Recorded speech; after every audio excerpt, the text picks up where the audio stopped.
The Aurora of the Sparkling Fairies Inn. A small cabin, nestled in the middle of a flowery forest, lived a girl with shining eyes and a heart full of dreams, named Callie. Every night, in her bed, she would close her eyes and dream of being a fairy, living in an enchanted forest, which she called the Sky Forest. One day, she woke up in a fascinating place, very bright. There, she met a very cute beaver, with gentle eyes and soft fur, named Bubu. He invited her for a stroll, but before they could go, they had to pass through a magical portal among the trees. Before entering, Bubu warned Callie not to speak to the dragon Smoke, as he was well known for enchanting with his voice. Callie entered and was surprised to find herself in the enchanted forest of her dreams, which she called the Forest of the Sky. She was overjoyed, and Bubu said, "Welcome to the Forest of the Sparkling Fairies."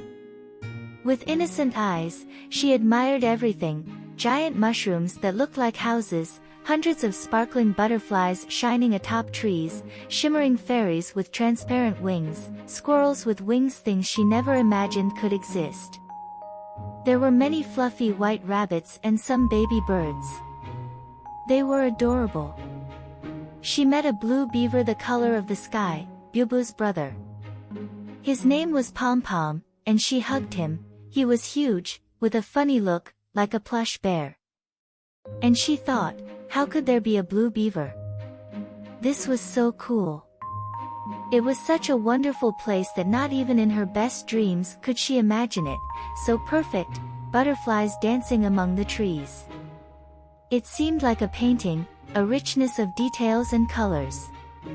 Enthralled by everything she saw, Callie stopped in front of the beautiful waterfall and sat down, remembering her secret. She just wanted to be part of everything she was seeing, but she didn't know what to do. She just wanted to be a fairy. A sparking beetle landed on her hand. It was so beautiful, so much light. It looked like a birthday candle, the ones that spark and emit light when we light them. And she continued to stroll through the forest. All the beings were magical. A gleaming bird also landed on her hand.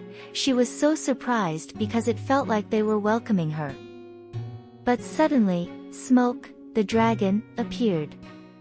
She remembered what Bubu had said and pretended not to see him, standing still with great fear. Soon he started speaking. "Look, it's a fairy.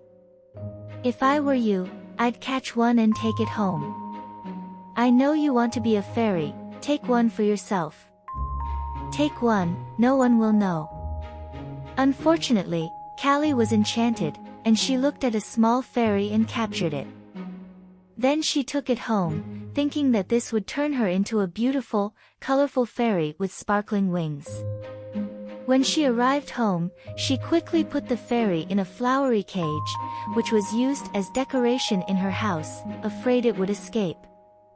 In search of a single answer, she asked the fairy, "Please answer me. How can I be a fairy? Talk to me." The fairy did not respond and remained silent. Gradually, it was losing its light. Callie was very sad, and this was the antidote to break the spell.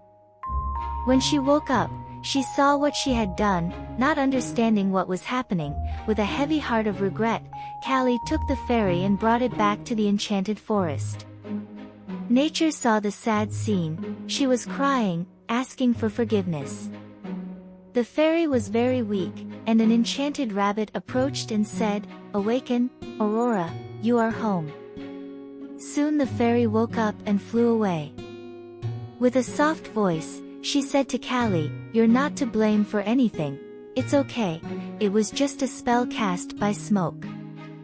I understand your curiosity. Know that I heard your question. Without freedom, I didn't have the strength to answer you.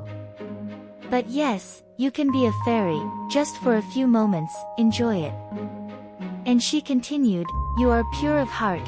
Remember that the answers are within you. Only those who believe in miracles can see fairies." The forest shone upon seeing the innocence in Callie's eyes. In a magic wand, she had transformed into a fairy. So happy, she thanked nature and was certain that fairies are gifts created to illuminate the world, just like all beings, but with a greater force of light. With this profound lesson, Callie returned home with her wings, fulfilling her dream. When she woke up, Callie looked at the mirror with a pensive look and ran to see if she had wings. There, she knew it was just a dream. Relieved, she said, "Phew. Thank goodness it was a dream, an adventure, and at the same time a nightmare. I know fairies are in the world to guide us through the most beautiful places in nature." With the certainty in her heart that magic is an acceptance and respect for nature. Callie remembered Sweet Bubu, and his brother Pom Pom, the giant blue beaver. It all seemed so real. She put on her butterfly wing costume and went for a walk in the forest. Arriving there, Callie saw a beautiful fairy shining like a crystal among the rays of light. This filled her heart with great peace. Callie still goes to the forest near the dream portal to see the enchanted fairies among the sunbeams. Especially at dawn, she always remembers the day she dreamed of being a fairy. The legend of fairies spreads to the four corners of the world. If you want to see a fairy, look at the sunbeams among the trees. They'll be there.